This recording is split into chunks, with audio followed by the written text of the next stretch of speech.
Welcome to today's historical deep dive.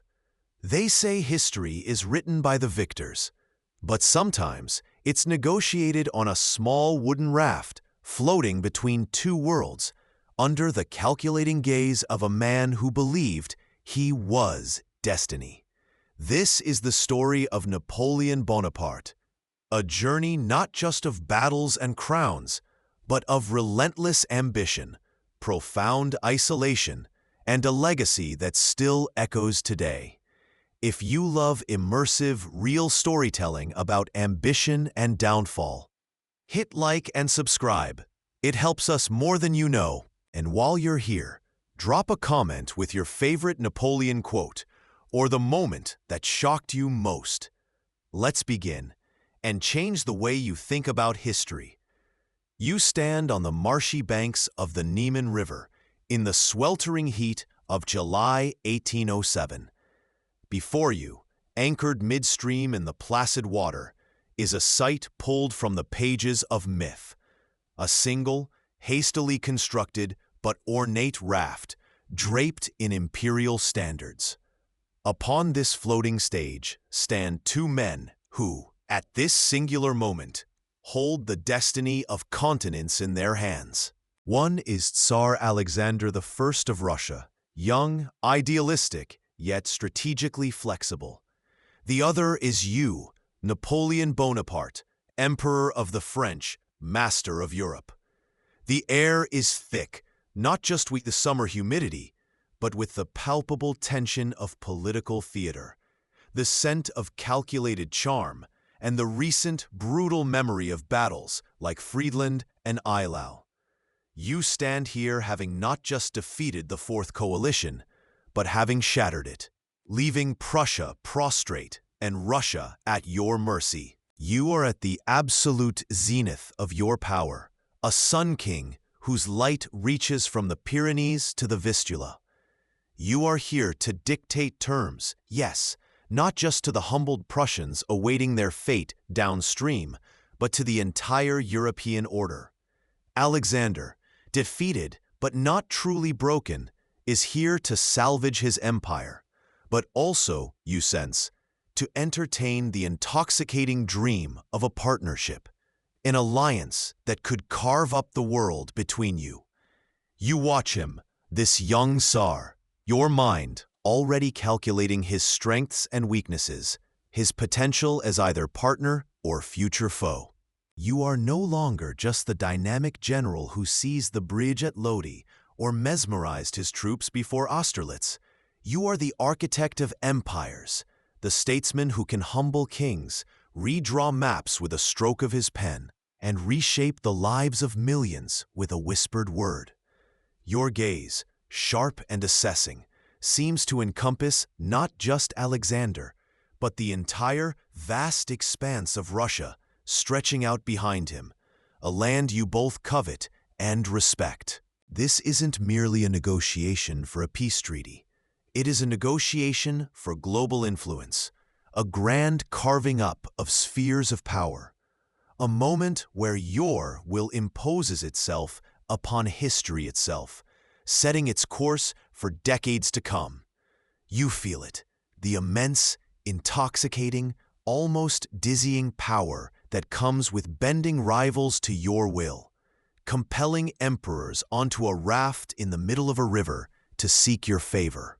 There is the profound, dangerous belief that you are now the essential axis around which the world turns, that your genius, your energy, your vision are indispensable. Yet even here, beneath the forced smiles, the grand pronouncements of eternal friendship, and the strategic positioning, you can sense a subtle, gnawing tension. Two emperors, too much ambition for one world? This magnificent peak of external power, this moment of undeniable triumph, masks a growing internal isolation. You've made yourself indispensable, not just to France, but to your own grand vision of Europe, a vision so vast it allows no true equals, only subordinates. The sheer scale of it all is exhilarating, a constant adrenaline rush, but it also binds you tighter than any chains. This meeting at Tilsit, designed to solidify your dominance, paradoxically plants the seeds of future conflict. Ask yourself, was this strategic brilliance forging a temporary peace to consolidate power, or was it the first step into a trap of your own making? Absolute power, you are learning, rarely finds a lasting partner, only temporary subordinates waiting for their moment. It is a magnificent tableau, a breathtaking display of power. But watch closely.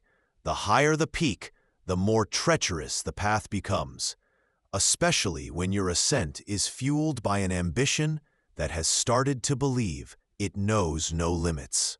The air crackles with revolutionary fervor, a storm of unrest tearing through France. You are a young officer, barely out of school, fueled by an ambition that feels less like a choice and more like a desperate hunger. The lean years scrape against your bones. Every decision is weighted with the possibility of oblivion. Failure means not just disgrace, but perhaps the guillotine, or anonymity swallowed by the chaos. Then comes Toulon, a besieged port, a vital strategic prize, guarded by the enemy, ignored by hesitant commanders.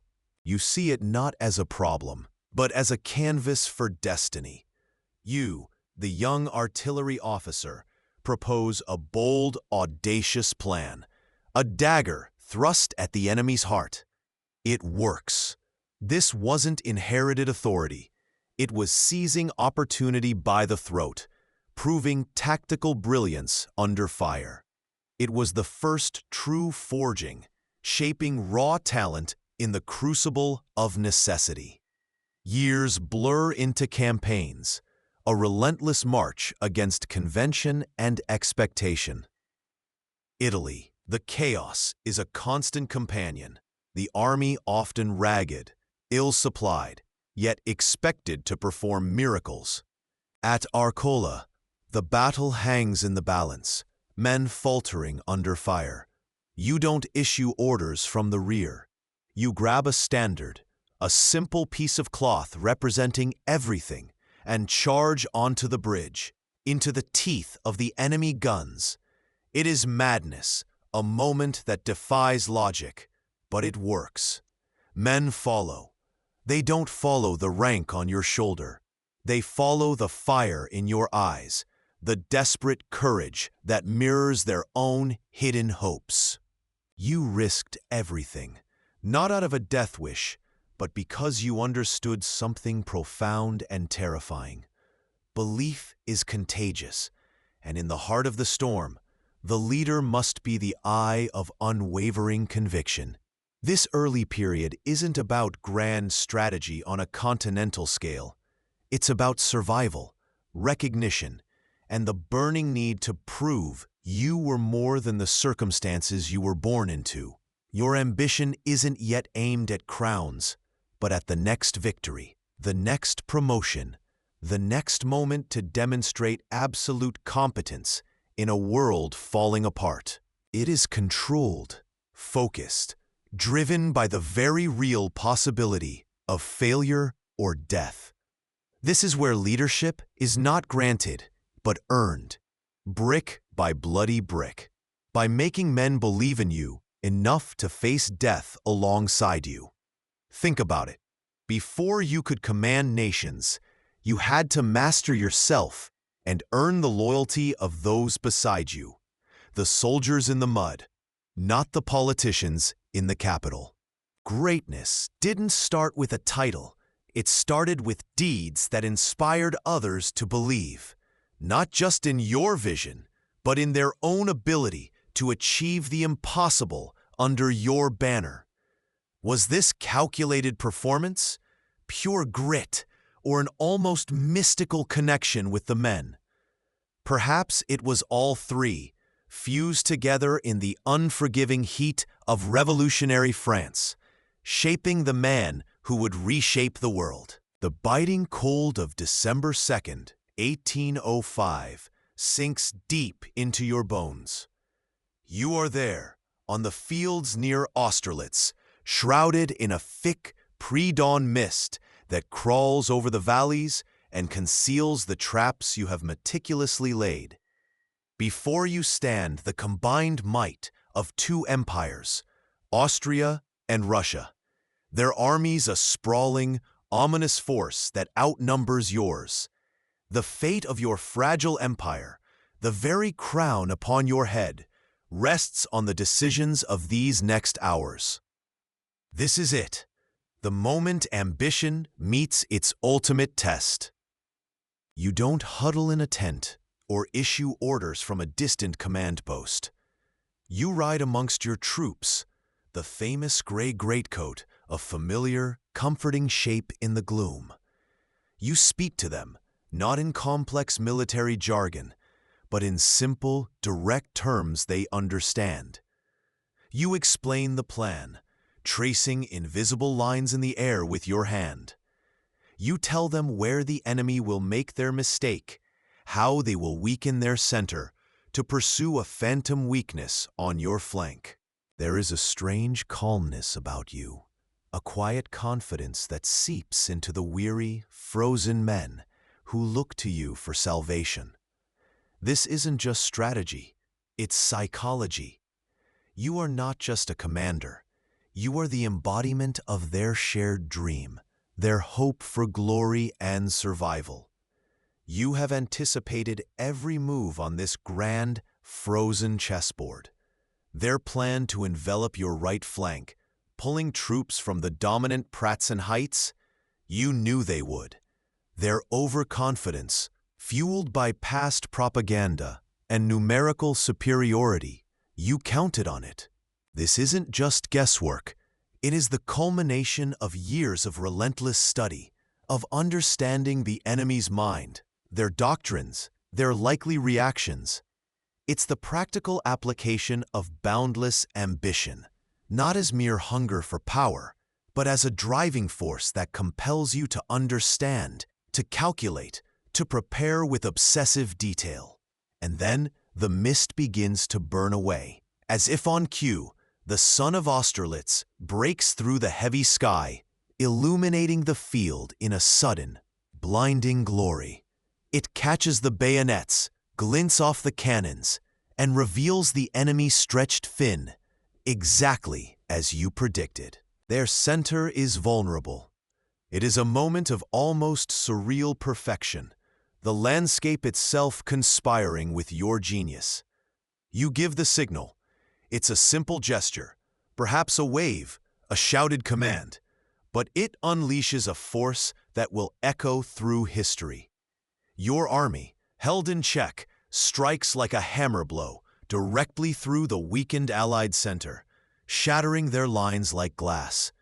The speed, the precision, the sheer audacious thrust is breathtaking. The Allied command structure dissolves into chaos. Regiments are cut off, trapped, routed. It is not just a victory. It is an annihilation, a masterpiece of military art painted with blood and snow. You feel the exhilaration surge. Standing on the Pratzen Heights, the very ground the emperors of Austria and Russia had just abandoned in panicked flight, you watch the remnants of their armies scattering. What does it feel like? It feels like destiny fulfilled, like the chaotic forces of the world bending to your will, proving every sacrifice, every sleepless night. Every audacious gamble was worth it. This victory at Austerlitz is the apotheosis of your strategic genius, ambition channeled into meticulous planning, understanding terrain, exploiting enemy weaknesses with surgical precision, and inspiring absolute, unwavering faith in your soldiers.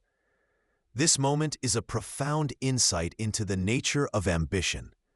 At its best, it is the engine of incredible achievement, a relentless drive that hones intellect, strengthens will, and pushes one to define and achieve seemingly impossible goals.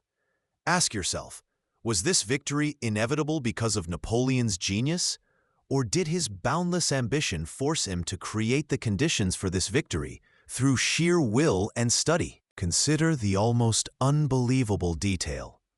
Napoleon spent the night before the battle on the field, sleeping near a campfire, personally checking positions, talking to sentries. This wasn't theater. It was the micro-level manifestation of that grand ambition. But look closer at the sun of Austerlitz. It casts long shadows.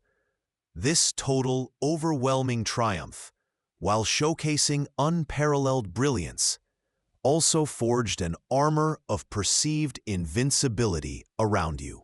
It solidified the belief that your intellect could solve any problem, your will could overcome any obstacle, that you could foresee every contingency.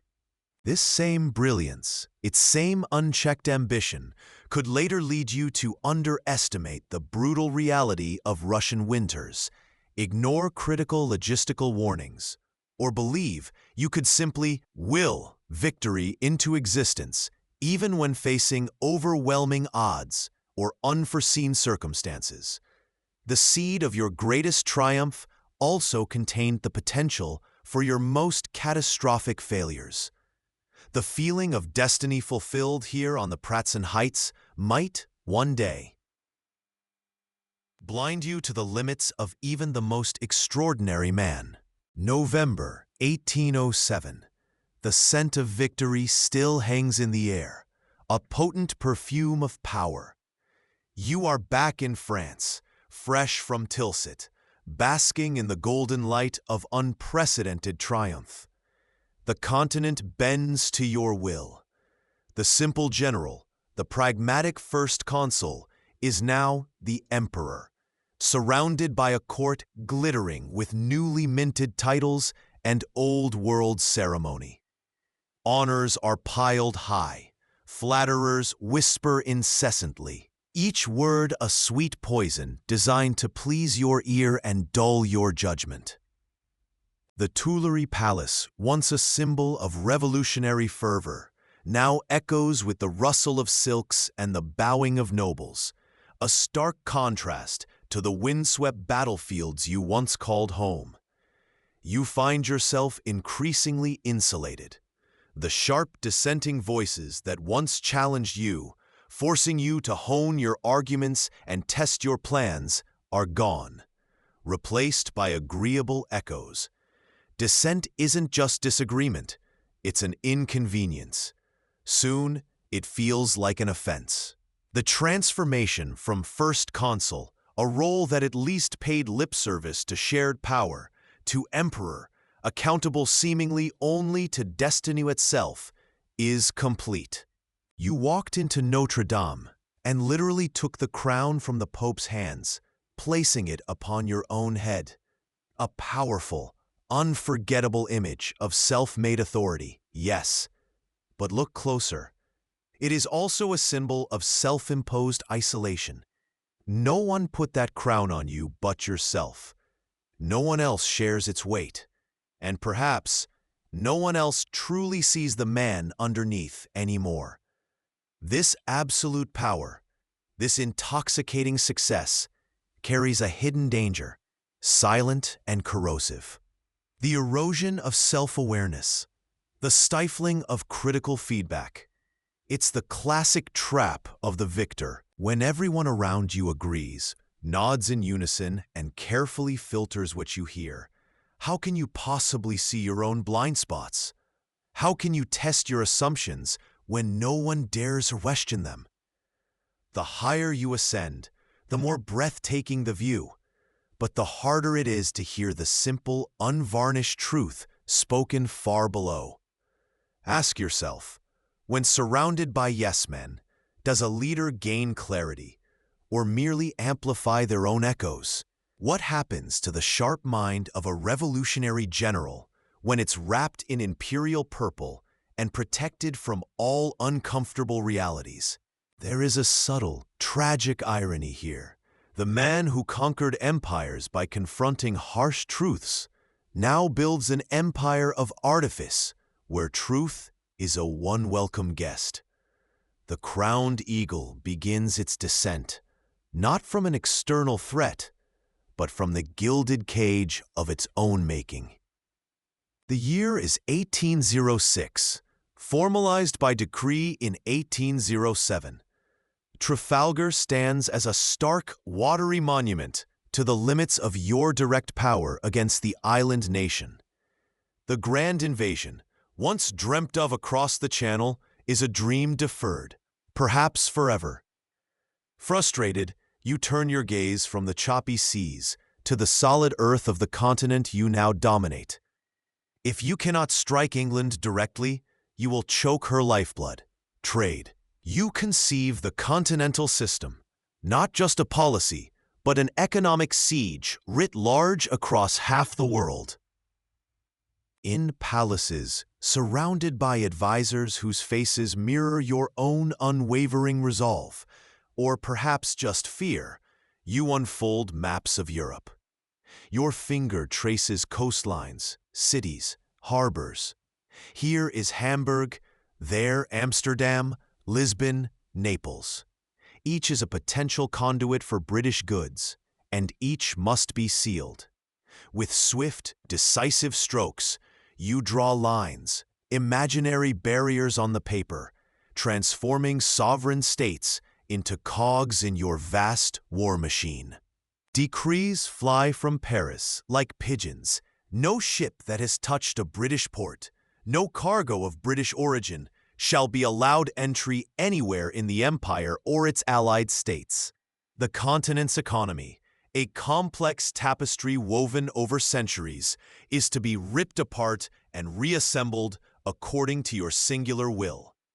You expect entire nations to comply, regardless of their own economic interests or historical ties that bind them to British commerce. It is a breathtaking act of unilateral power, a gamble that the collective pain of Europe will force Britain to its knees before the continent collapses under the strain. But the ground truth is far removed from the strategic maps. Ports that once bustled with life grow silent, their docks rotting, their warehouses empty or filled with unsellable goods. Merchants, generations of their families tied to the sea and trade, go bankrupt, their livelihoods extinguished by a stroke of your pen 1,000 miles away. Smuggling becomes rampant, a desperate, clandestine rebellion against your suffocating control, proving that paper decrees cannot erase human need or ingenuity. Resentment seethes across Europe, a low, dangerous hum beneath the veneer of imperial unity. Yet, you persist, convinced that enough pressure, enough pain, will force Britain to yield.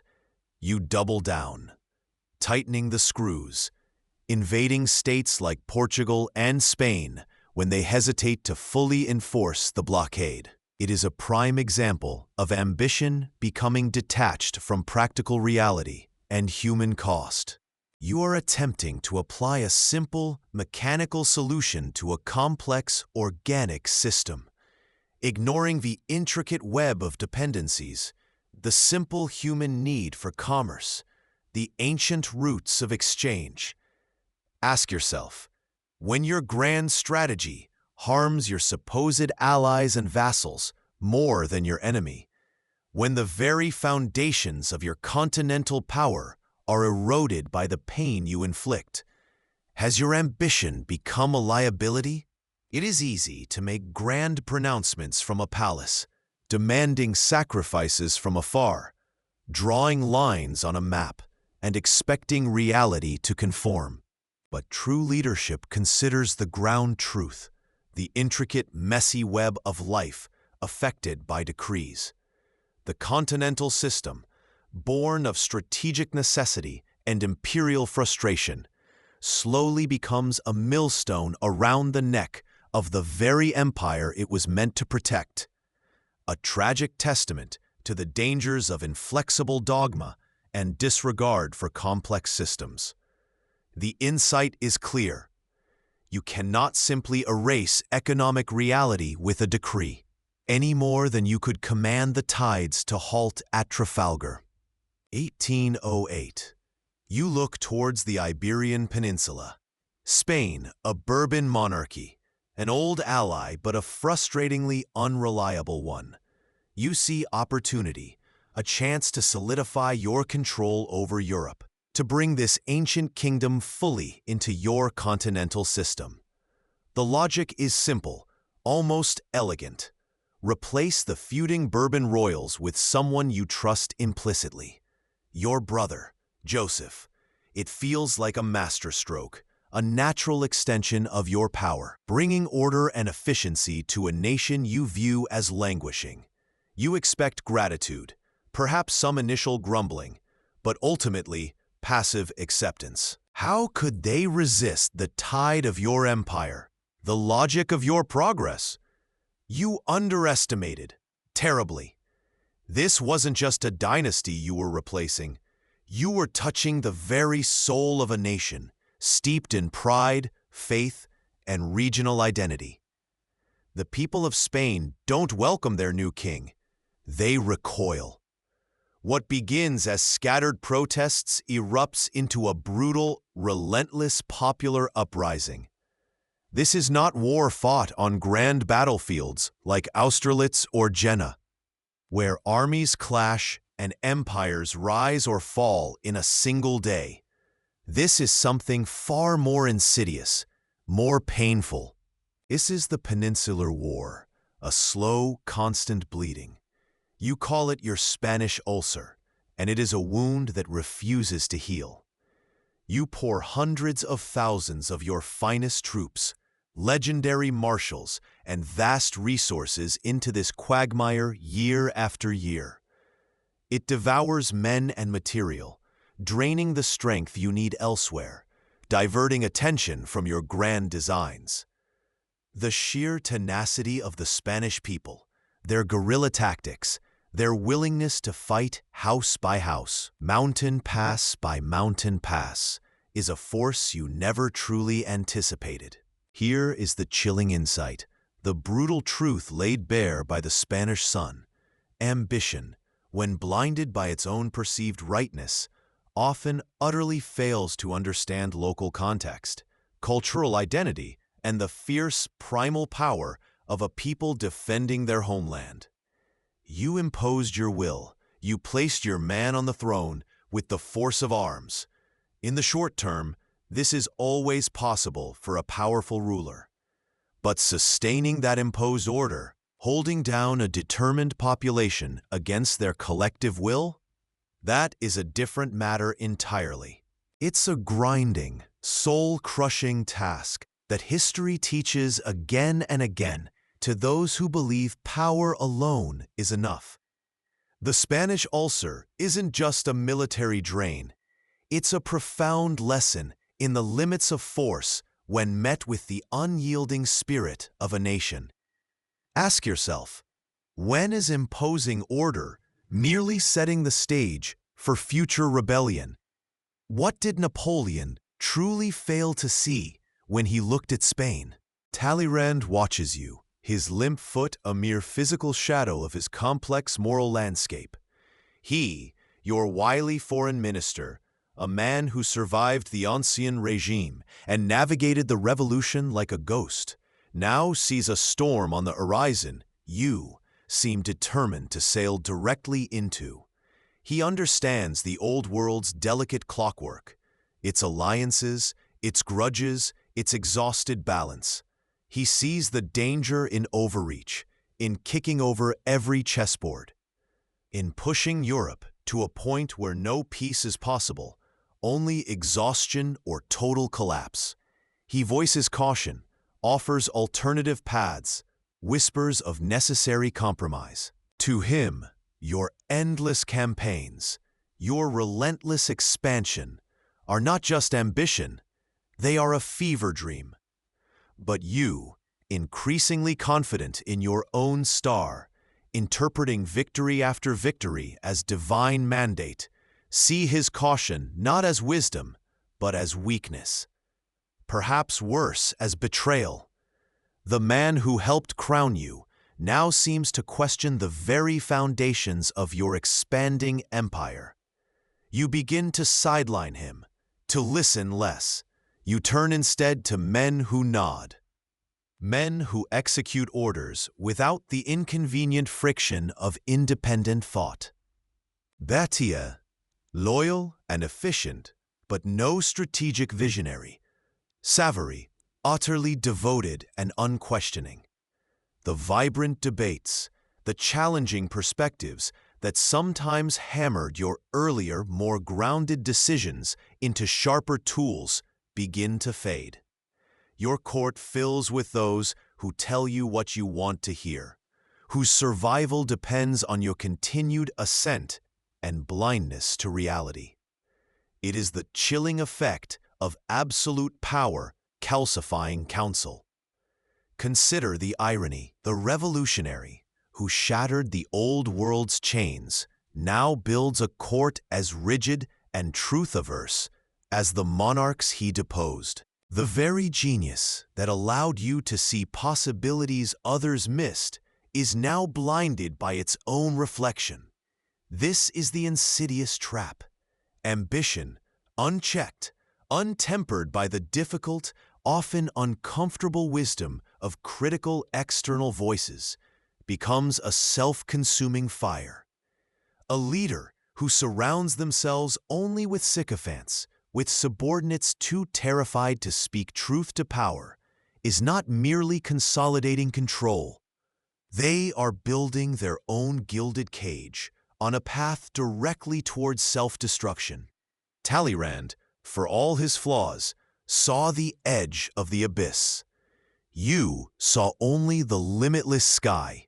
Ask yourself, in your own moments of power, great or small, are you truly listening to those around you, the quiet advisors, the cautious friends, the experienced voices? Or are you merely waiting for them to affirm what you already believe, reflecting your own desires back at you? The echo chamber of your own mind, reinforced by compliant voices, can become the most dangerous, most isolated, and ultimately most fatal trap of all. The Treaty of Tilsit had been a moment of triumph, a grand bargain struck on a raft in the middle of a river, seemingly binding two emperors in a fragile alliance. Yet, even as the ink dries, the cracks begin to show. Relations with Russia, warm for a fleeting season, start to fray. From St. Petersburg, Tsar Alexander I watches with growing unease.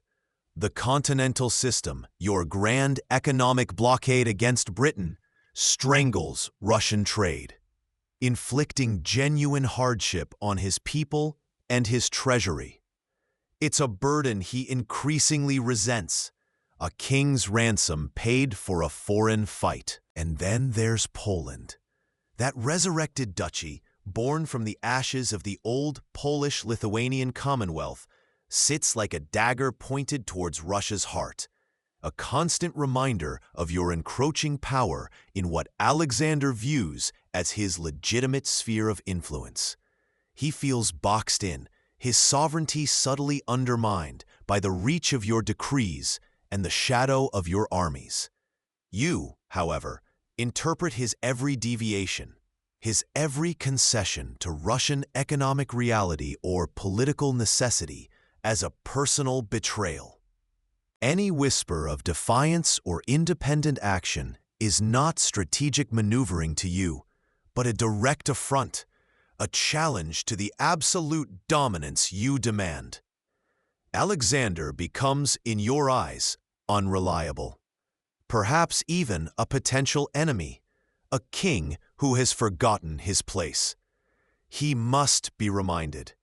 He must be forced back into the fold, compelled to adhere strictly to your system, your rules. The decision forms, solidifies, becomes inevitable, a march east. Not merely a strategic calculation to enforce economic policy or secure a border, but a visceral need to assert absolute authority, to punish perceived insubordination. You begin to amass an army, the likes of which Europe has never seen, the Grande Armée, a mosaic of nations bound by your will.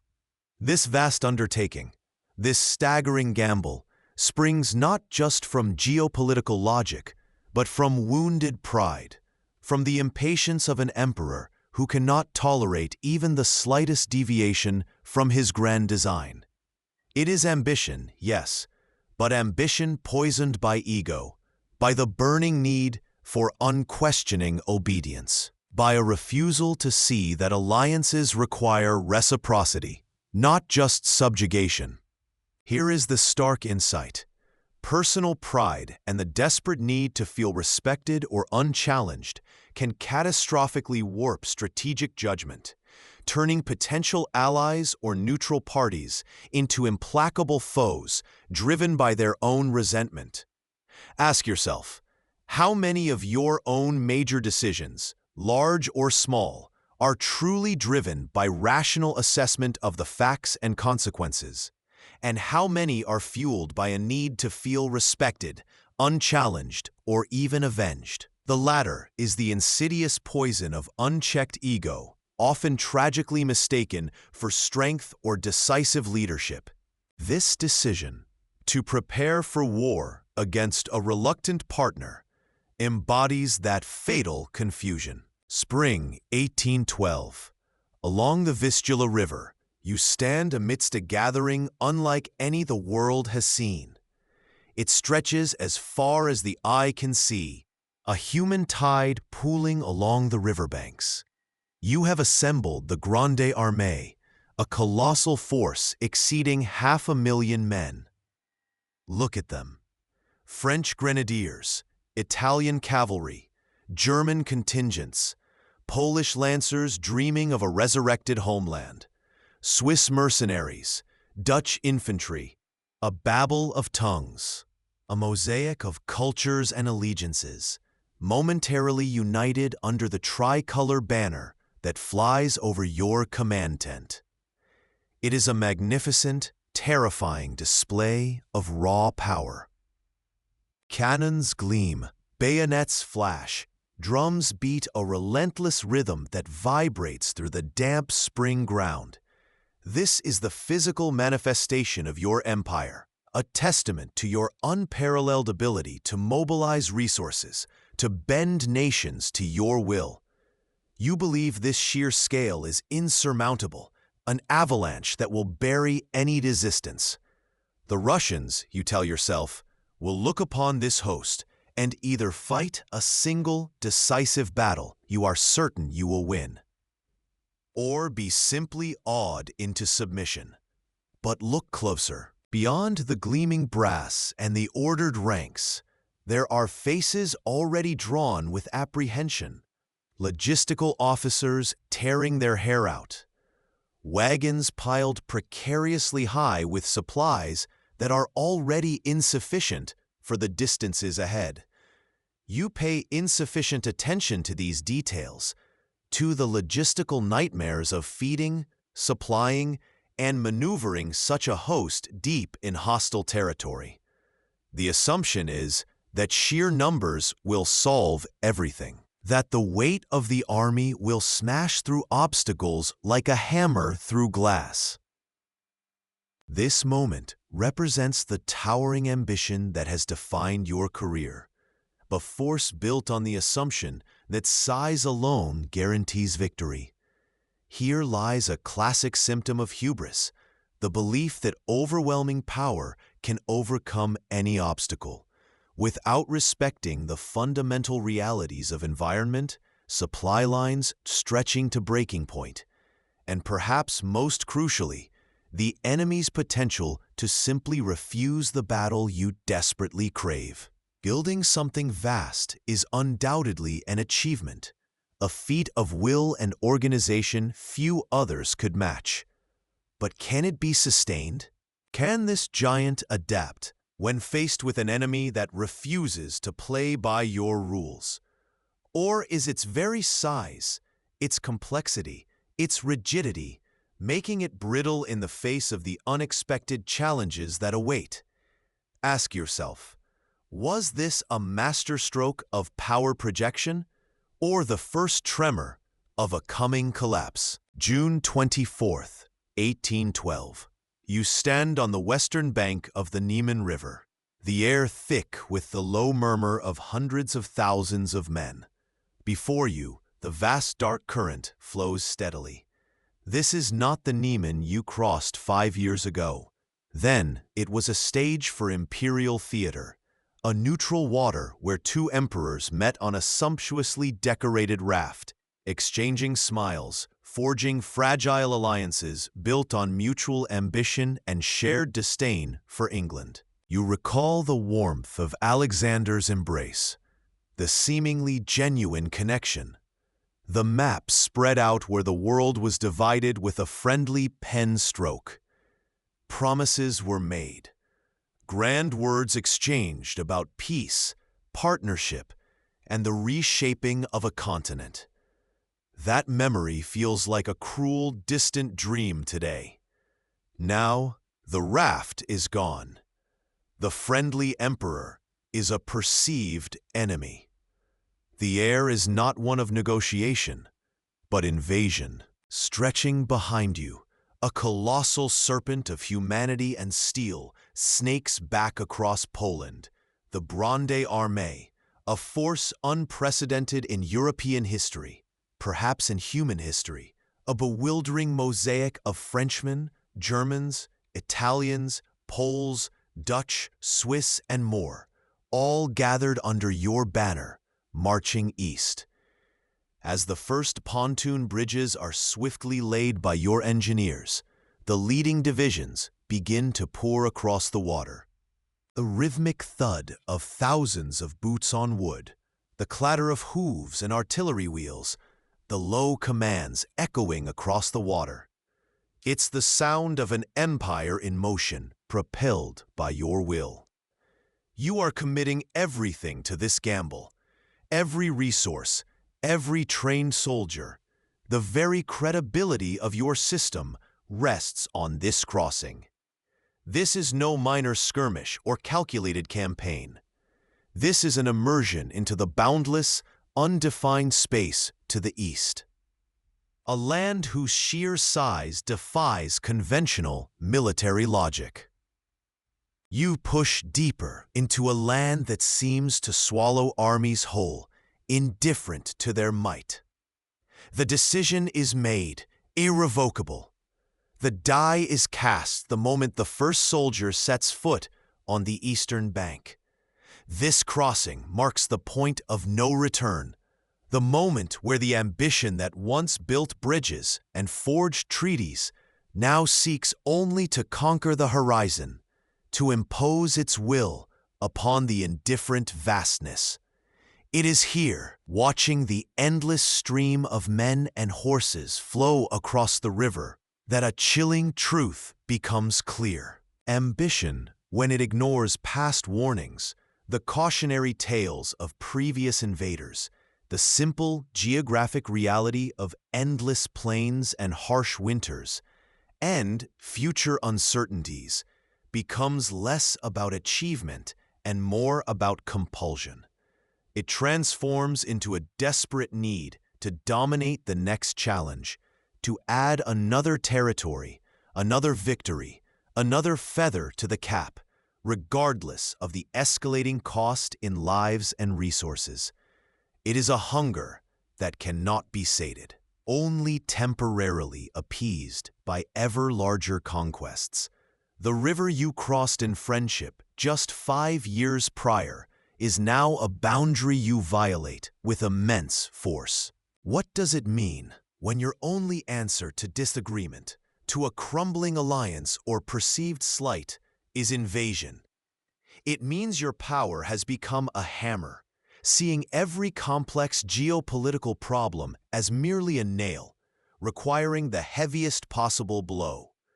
Your ambition has lost its nuance, its capacity for diplomacy, compromise, or even simple patience. It has become blunt, overwhelming force. Ask yourself, standing there, watching history flow across those bridges, was this the inevitable path of unchecked power? Or was there a moment, a decision point missed, where another path might have led? Was this crossing the act of a strategic genius, securing his flank and pressuring an unreliable ally? Or the desperate lunge of a conqueror who no longer knew how to stop conquering? Consider the sheer logistical miracle required to assemble this force, juxtaposed with the almost willful disregard for the strategic reality of Russia itself. It is a breathtaking display of organizational power, harnessed for an act of profound, almost suicidal hubris. This moment on the Neman isn't just the start of a campaign. It's the physical manifestation of an ambition that has consumed itself, crossing from calculation into a kind of magnificent, terrifying madness. The water flows, indifferent, beneath the temporary bridges, carrying away the last vestiges of alliance and replacing them with the cold, hard reality of invasion. You march into Moscow. Not the triumphant entry you envisioned, but a strangely quiet one. The streets are deserted. The magnificent buildings stand silent sentinels against the bruised September sky. Where are the crowds? The dignitaries offering keys to the city? There is only an unsettling emptiness, a vacuum where surrender should reside. Your army, exhausted but expectant, occupies a ghost town. This ancient capital, the culmination of months of grueling march and bloody battles, the promised winter haven and logistical heart for your vast Grande Armée, is yours. Yet it feels like holding sand. Then, the smoke begins. First, isolated plumes curling from distant districts. Innocent? Perhaps. But quickly, the fires multiply, spreading with terrifying speed. They leap from wooden house to wooden house, fueled by the city's structure and, you suspect, the deliberate hand of the retreating Russians. The wind whips the flames into a frenzy. What began as scattered embers becomes a conflagration, an inferno devouring the city around you. The carefully planned winter quarters, the vast stores of supplies you desperately needed, all are vanishing into ash and smoke. Your prize is quite literally going up in flames before your eyes. You find refuge in the Kremlin, an island in a sea of fire. But even there, the heat is stifling, the air thick with acrid smoke. From the windows, you watch your conquest become a funeral pyre. This is not victory. This is negation. The Tsar, whom you expected to humble with the fall of his sacred capital, sends no envoys. He refuses to play the game by your rules. Your offers of peace, dispatched into the smoke-filled air, meet only silence or defiance. He sacrifices his most cherished city rather than yield, an act of brutal self-denial you had not fully comprehended. This empty, burning shell is your Moscow. The strategic value is obliterated. The psychological triumph is negated by the sheer destructive will of the enemy. You took the objective, yes, but in taking it, you gained nothing of use and lost the crucial time and resources you desperately needed. It is a profound, bitter irony. Your ambition, so focused on the physical prize, failed to grasp the intangible, the enemy's spirit, their capacity for ultimate resistance. Sometimes, the greatest defeat is winning a city that refuses to be held, achieving a grand goal only to find its value reduced to zero. Standing amidst the ruins of your conquest, the smell of ash clinging to your uniform, burning your nostrils, you feel the chill of a different kind of cold. Is this what absolute power feels like? A lonely triumph over ghosts and burning buildings? You have the city, yes, but the power you sought from its capture has evaporated like mist in the inferno. What does it profit a man to gain the world if the world refuses to be held, if it burns itself down rather than submit? The silence of the ruins offers no answer, only the whisper of a terrible mistake. Ask yourself, was this the peak of ambition, or the moment the trap finally sprung shut? Moscow, October 1812. The air bites with a cold promise that sends a shiver deeper than any battlefield dread. You stand, not as the triumphant emperor in a conquered city, but as a strategist defeated by space and time itself. The Tsar has not bent. Moscow offers no sustainable haven, and the white specter of the Russian winter, your true and final adversary, is gathering its forces.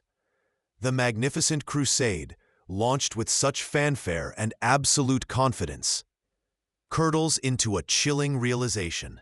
You must turn back. The order goes out. Retreat. It is a word that scrapes against your very being, a stain on the myth of your invincibility. What follows is not an orderly withdrawal, but the unraveling of an empire on foot. The Grande Armée, once the instrument of your indomitable will, begins its long, agonizing march home. The route is a scar on the land, already stripped bare during the advance. Supplies? A cruel joke. Foraging yields nothing but empty villages and frozen ground. The logistical tale you dismissed as secondary now strangles the body of your army. Winter descends not gradually, but with a brutal, suffocating haste. Snow falls relentlessly, burying hope and burying men. Temperatures plummet, turning breath to ice and limbs to useless frozen wood. The organized columns dissolve into a ragged, desperate horde. Rank means little when the only currency is a crust of bread or shelter from the wind. Soldiers who marched into Russia with songs now stumble in silence, their faces gaunt masks of starvation and despair. Frostbite claims feet and hands, starvation hollows out bellies, and disease preys on the weakened. You march with them, sharing some portion of the hardship, a cloak pulled tight against the wind, but your presence is a symbol of the disaster, not a source of salvation. The discipline you forged over years of victory melts away like snow in the sun. Soldiers abandon their muskets. Cannons are left behind. Heavy anchors in the drifts, symbols of power rendered useless burdens. The Cossacks, elusive and cruel, harry the flanks, picking off the stragglers, turning retreat into a constant, terrifying flight. This is the catastrophic consequence of ambition unchecked, a grand vision detached from the brutal physics of reality. You believed you could conquer the vastness of Russia, that its capital's capture would break the Tsar's will. You gambled on speed, on logistics you didn't secure, and on a climate you underestimated.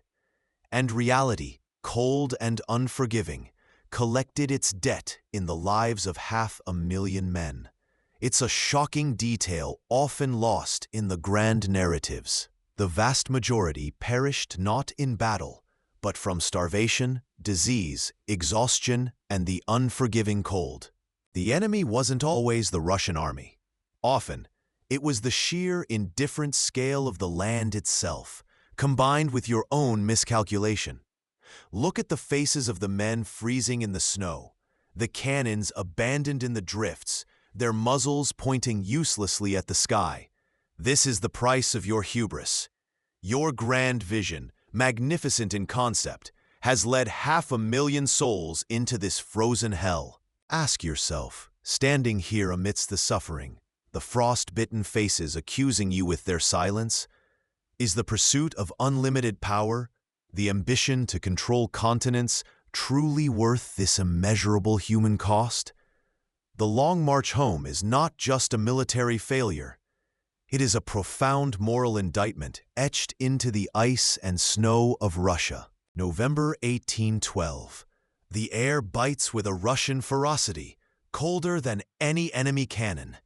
Before you lies the Berezina River, a frozen, mocking barrier, fissured and treacherous. Behind, and closing in from all sides, are Cossacks, Kutuzov's main force, and relentless pursuers. Your Grande Armée, once a tide of conquering legions, is now a ragged, starving, freezing remnant.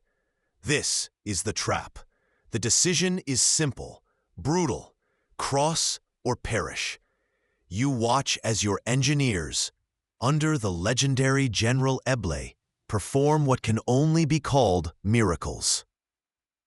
Waist-deep in the icy current, defying exhaustion and hypothermia, they hack through ice, haul timbers, and construct flimsy pontoon bridges under constant, punishing fire from the enemy guns on the heights.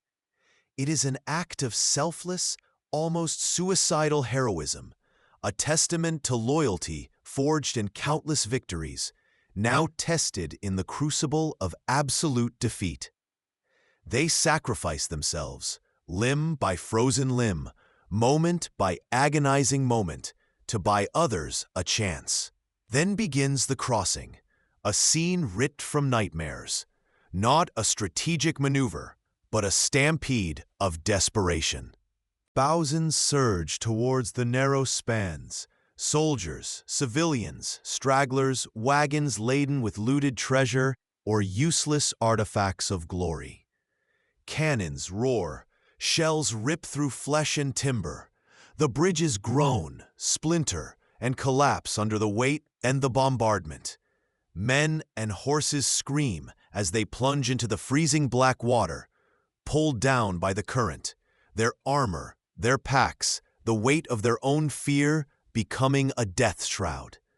Bodies pile up on the banks, litter the ice, and are swept away by the relentless flow. It is pure, unadulterated chaos, a panicked scramble where every step is a gamble against drowning, freezing, or being struck down. You are there, on the bank, overseeing this horror. Flashes of the old energy return, the sharp commands, the focused intensity. It is a final, desperate display of will, a frantic attempt to salvage something, anything, from the total wreck of the Russian campaign. You are orchestrating an escape, not a battle. A tactical feat of improvisation, yes, pulling a portion of the army from the jaws of annihilation. But look closer, see the scale of the loss, the sheer, pathetic desperation etched on every face that fights its way across. This is not victory. It is survival at a cost so immense it negates everything that came before. This moment crystallizes the scale of the disaster. The proud legions reduced to a fleeing mob, paying a terrible toll just to breathe for another day. Here is the brutal insight. Even brilliant, heroic improvisation, the kind you are witnessing and directing, cannot possibly negate the consequences of a fundamentally flawed, grand strategy driven by blind hubris. Short-term tactical successes, getting some men across the river, are meaningless when the overall ambition, the decision to march into the heart of Russia with inadequate preparation and overwhelming arrogance, was effectively suicide. It's like winning a single chess piece back while your king is already surrounded and checkmated. As you stand there, the roar of cannons echoing in your ears, the screams of the drowning a constant counterpoint. Watching your men cling to makeshift bridges, falling into the ice-cold water, ask yourself, is this the legacy of the son of Austerlitz? Is this the glorious destination of an ambition that sought to control Europe, to dictate terms from the Kremlin. The river runs red, not just with the blood of the fallen, but carrying away the very myth of your invincibility, dissolving it in the freezing water. This is the cost. This is Berezina, the brutal news, a death knell carried on the wind from the frozen plains, rips through the courts of Europe. The silence of subjugation is broken by murmurs of defiance, quickly swelling to shouts. Prussia, your once cowed ally, is the first domino to fall, openly defecting, signing treaties against you. Austria, your dynastic link now strained to breaking, begins to mobilize, rattling its sabers. Across the German states you so recently restructured, the seeds of nationalism you inadvertently sowed begin to sprout into armed revolt. The delicate tapestry of alliances you meticulously wove with conquest and calculated fear is not merely fraying, it is violently unraveling. Each defection, each uprising, is a hammer blow to the foundation of your empire. You race back to Paris, leaving the shattered remnants of the Grande Armée behind, a ghost haunting the endless Russian snows. The urgency is a fire in your gut. Europe smells blood, and they are closing in. Your response is swift, decisive, yet tinged with desperation. You call for men, scraping the bottom of the barrel. The glorious veterans of Austerlitz and Jena are gone. In their place arrive battalions of Marie-Louises, boys barely old enough to shave, thrown into uniform, given a rifle, and told they are the saviors of the empire. The sheer numbers are there, a testament to France's endurance, but the quality, the experience, the hardened core of the old guard, it's simply not. You are fielding a different kind of army now, one that relies on sheer courage and your tactical genius, but lacks the seasoned resilience needed for the storm gathering on the horizon. The political landscape you so confidently drew with a conqueror's pen is now being furiously erased by the hands of those you thought were bound to you. The thrones upon which you placed your brothers, those crowns you personally bestowed, are becoming targets. The kings you created are turning against their maker, sensing weakness. This period lays bare a fundamental truth. An empire built solely on the force of one man's will and military might is inherently unstable. Like a magnificent arch missing its keystone, it stands only as long as the single point of pressure holds. The moment that force falters, the structure collapses. Ambition that inspires only obedience, born of fear or necessity, creates brittle structures, easily shattered when circumstances change. Loyalty, however, forged in shared purpose or genuine respect, creates bonds that withstand adversity. Ask yourself now, looking at the rapidly shifting map of Europe, seeing the faces of those you elevated now turned against you. Was the fear you instilled ever a foundation for lasting power? Or was it merely borrowed time, a temporary dam holding back the inevitable tide of resentment and ambition from others? The answer arrives not in pronouncements or victories, but in the relentless march of armies now unified by a common enemy: you. The dust of Leipzig settles, burying 500,000 men and the illusion of invincibility. The vast empire, stretching from Spain to Russia, begins to fracture. Yet here, in late 1813, as the Allied armies pour across the Rhine, you stand unyielding.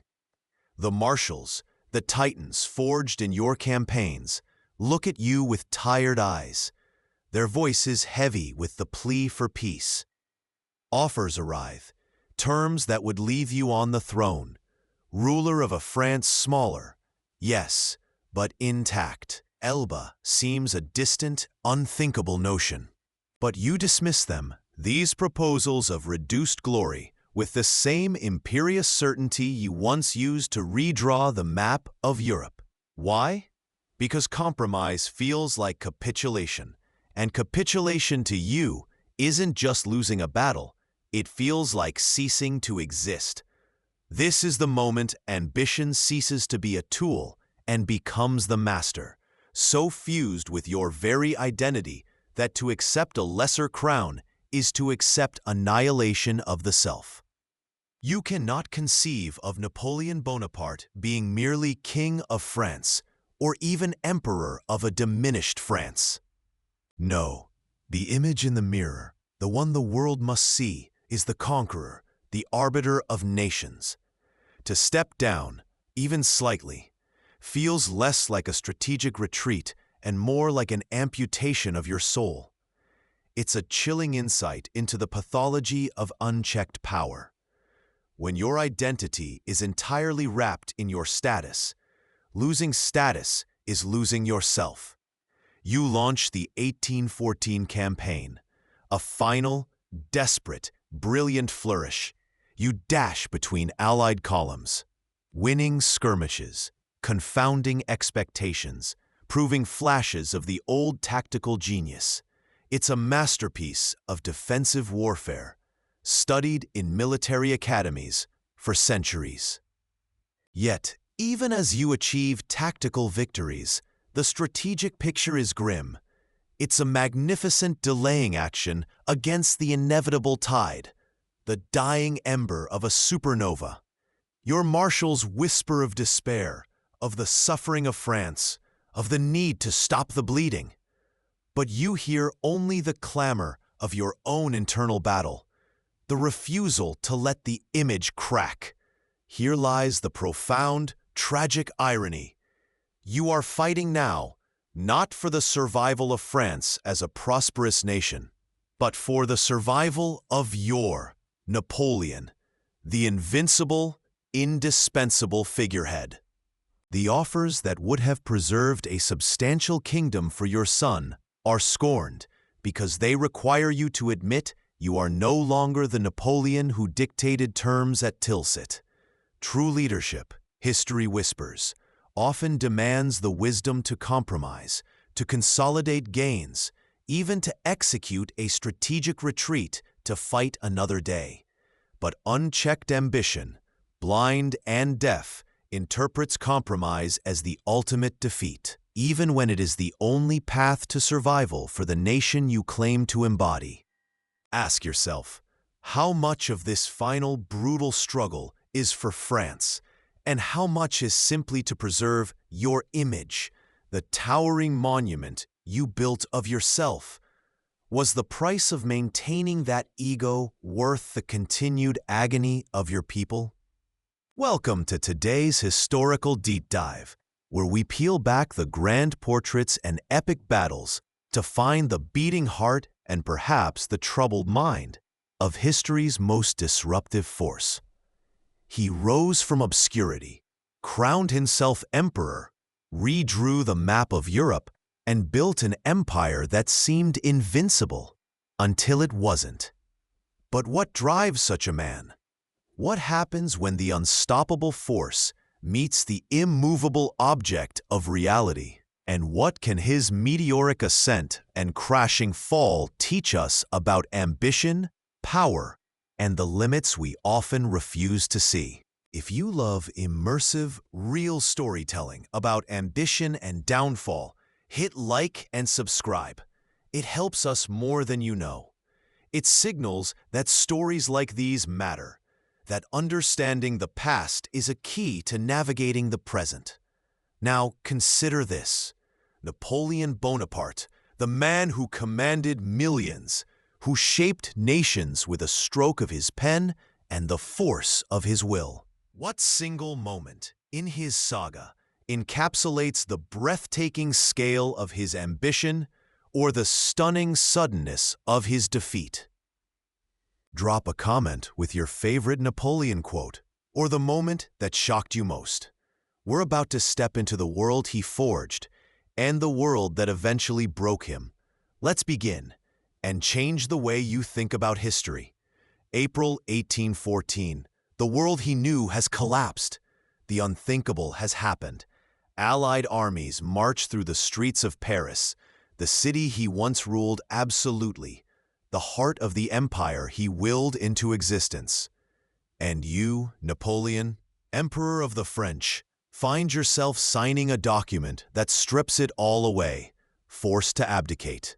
The chess game is over, and his king is cornered, checkmated not by a single brilliant move, but by the relentless, grinding advance of exhausted nations, finally uniting against the storm you unleashed. He is offered a consolation prize, sovereignty over a tiny speck of land in the Mediterranean. Elba. You step onto the shores of this diminutive kingdom, a cruel parody of the vast domains you once commanded. The Emperor of Europe is now the Emperor of a rock barely 10 miles long.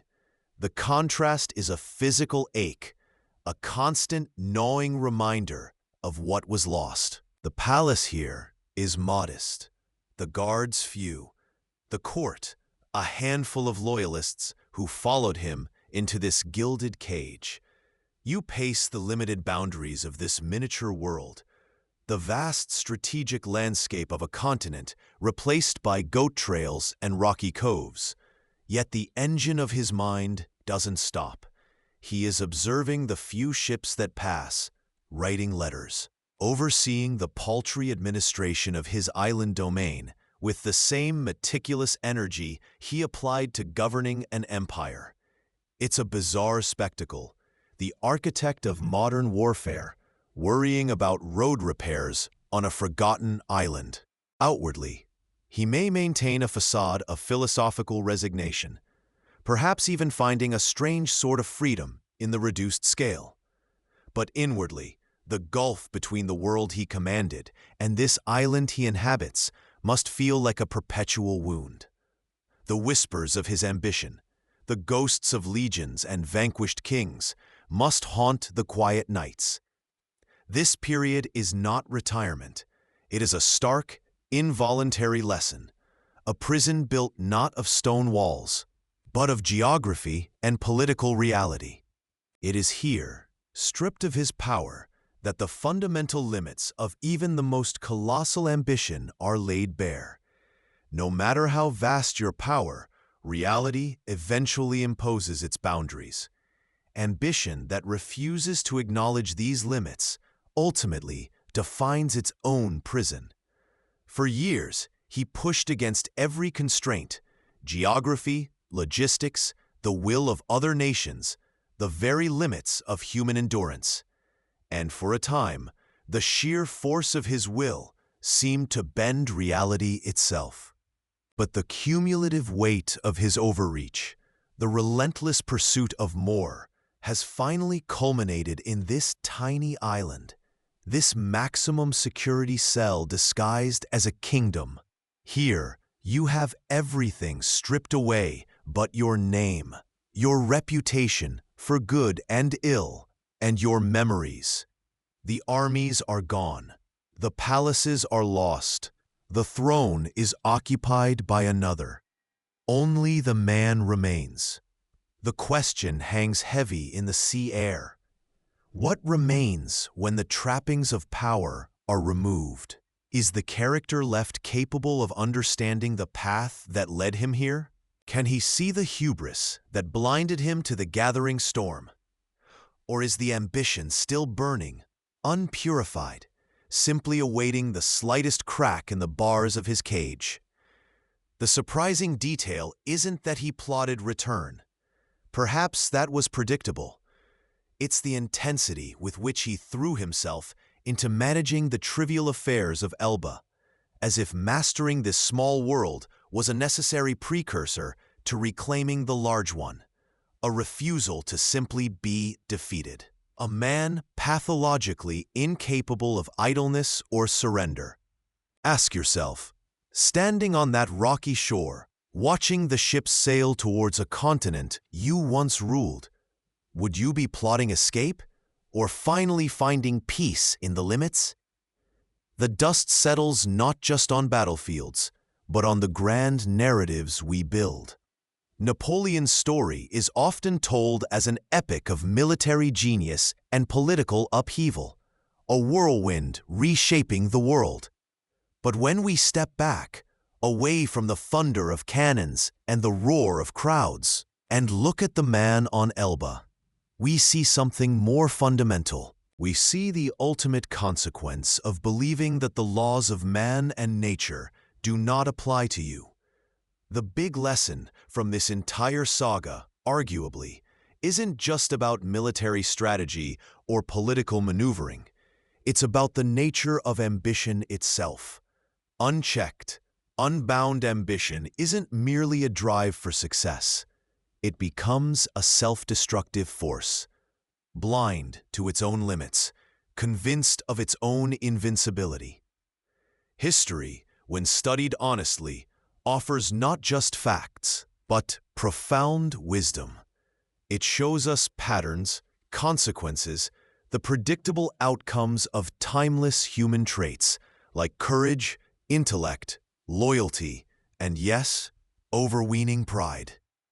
Studying Napoleon's journey, from the ambitious Corsican to the Emperor of the French, and finally to the prisoner of Elba and St. Helena, is to witness a masterclass in leadership, transformation, and ultimately the brutal clarity that reality imposes.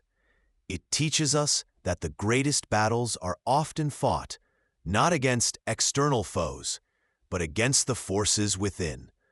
The insatiable hunger, the refusal to yield, the inability to see the writing on the wall. It prompts us to examine our own drives. Where does healthy ambition end and destructive hubris begin? How do we recognize the limits we must respect? In the end, his final defeat wasn't just Waterloo. It was the cumulative weight of a world that finally decided it had had enough.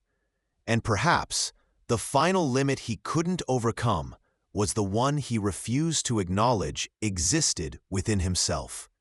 In the end, it wasn't the battlefield that defeated him. It was believing he couldn't lose. You stand on the deck of the HMS Bellerophon, the vast, indifferent Atlantic stretching before you. Below, the waves whisper against the hull, a constant, monotonous sound that is the antithesis of the roar of cannon or the cheers of a crowd. St. Helena awaits, a tiny, remote volcanic rock, a speck of dust in the endless ocean, the end of the known world. The ambition that once burned like a forge in your soul, that drove you across continents, that shook empires from their ancient foundations, that reshaped laws and societies with audacious strokes, it has led you here. This is the final act of your staggering drama, not on a battlefield bathed in glory, but in enforced isolation, a stage reduced to a ship's deck and a distant, inescapable horizon. This is where the reflection truly begins, stripped of the urgent demands of power, of the clamor of war. Here, the myth of Napoleon will be shaped in the retelling, in the memoirs you dictate. But the man himself must simply endure the crushing reality of his confinement. The lesson of your trajectory, from the firebrand of Arcola, seizing destiny from chaos, to the undisputed master of Europe, dictating terms to kings, to this lonely figure on a raft bound for permanent exile, is a timeless and brutal one. It is the story of what happens when ambition, that vital, driving force that fuels human progress and achievement, becomes utterly untethered from wisdom, from empathy, and eventually from reality itself. Your initial ambition was a tool, a controlled fire that forged an empire from disparate parts. Your later, unchecked ambition became a conflagration that consumed everything within its reach. It devoured allies who couldn't keep pace with your insatiable demands. It ignored the limits of geography and human endurance in Russia's snows. And ultimately, it consumed itself in the ashes of Waterloo. This is the deeper insight your fall reveals. The capacity for true greatness comes bundled with a terrifying potential for ruin, especially when the line between self-belief and outright delusion blurs into invisibility. Think about the world today, the leaders you see rise and fall, the goals you pursue in your own life. Where do you see the signs of controlled ambition, building something lasting, piece by careful piece? And where do you see unchecked ambition, sowing the seeds of its own destruction, isolating the individual even amidst supposed triumph?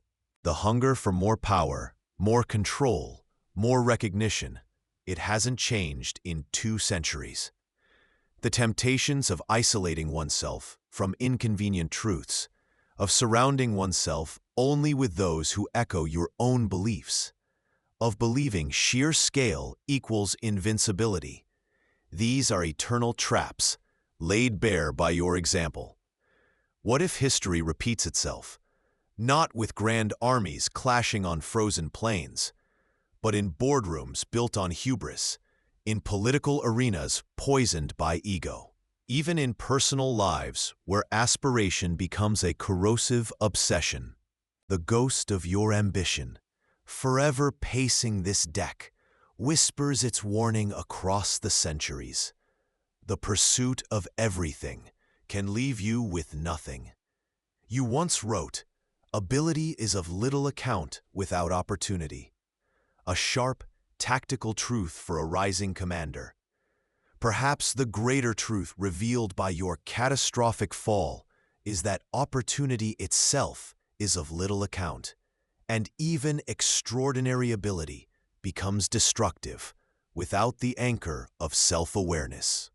Your legacy isn't just the maps you redrew or the laws you passed. It is the stark human drama of ambition's dazzling ascent and the inevitable, tragic descent when it forgets its limits. The waves carry you towards St. Helena, an isolated monument not just to a life lived on an impossible scale, but to a timeless truth about the perilous edge between aspiration and ruin. And as the ship sails on, you are left to contemplate the ruins of an empire built not just of stone and law, but of the very force that ultimately shattered it, the poison of your own immeasurable will.